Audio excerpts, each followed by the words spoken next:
8. Bab. Qarindoshlar, sizlarga Xudoning Makedoniya o'lkasidagi e'tiqodchilar jamoatchiligida ko'rsatgan mehr shafqati to'g'risida aytmoqchimiz. Ular beshidan o'tkazgan mushkul kulfatlar orqali qattiq sinaldi. Shundaqdimi, ularning xushallig'i to'lib teshib, o'zlarining intayin kambag'alligiga qaramay, qo'li ochiqliq va mardlik qildi. Ularning o'zligidan kuchining yetishicha, hatto o'ziga qolmasimu, iyoni qilganligiga guvohlik beraman. Ular Yahudiya o'lkasidagi e'tiqodchilarga qilinadigan yordamga o'zlarining hassa qo'shishini bizdan o'tinib so'rashdi. Bu haqiqatan bizning ulardan kutganimizdan ko'p eshib ketdi. Ular oldi bilan o'zlarini Rabbimizga otidi. Ondan Xudoning irodasi bo'yicha bizga otidi. Titus xeyli burun sizlarning bu mardlarcha iyoni qilishni boshlashinglarga yordam qilgan ekan. Uningdan bu ishning oxirini chiqarishinglarga yordam berishni o'tindik. Sizlar hamma ishda, e'tiqod yo'lida, so'z qobiliyatida, Xudo haqidagi bilim va boshqalarga yordam berishga bo'lgan qizg'inlikda va bizga bo'lgan mehr muhabbatda oldida turgandek, bu qitimliq iyoni qilishdimi, oldida turinglar. Bu so'zlarimni sizlarga buyruq tariqasida aytqinim yo'q.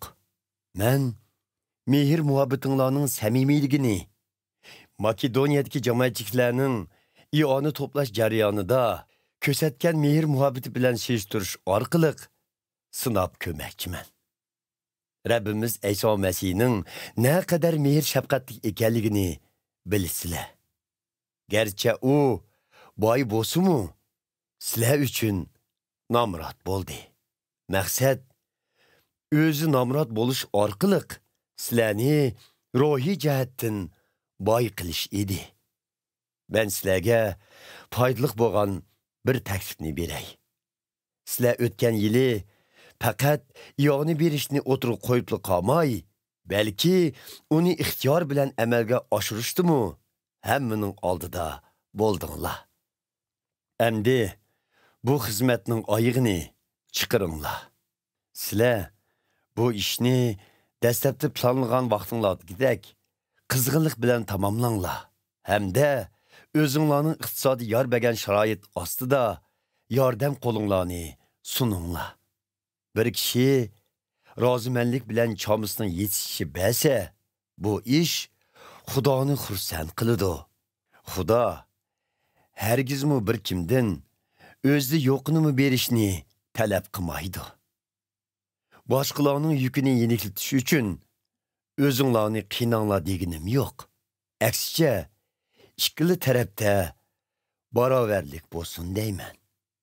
Sizlarda ortiq bo'lg'ini, hozircha ularning kam yerini to'ldig'inidek, ularda ortiq bo'lg'ini, kunlarning birida sening kam yeringlarni to'ldirdi.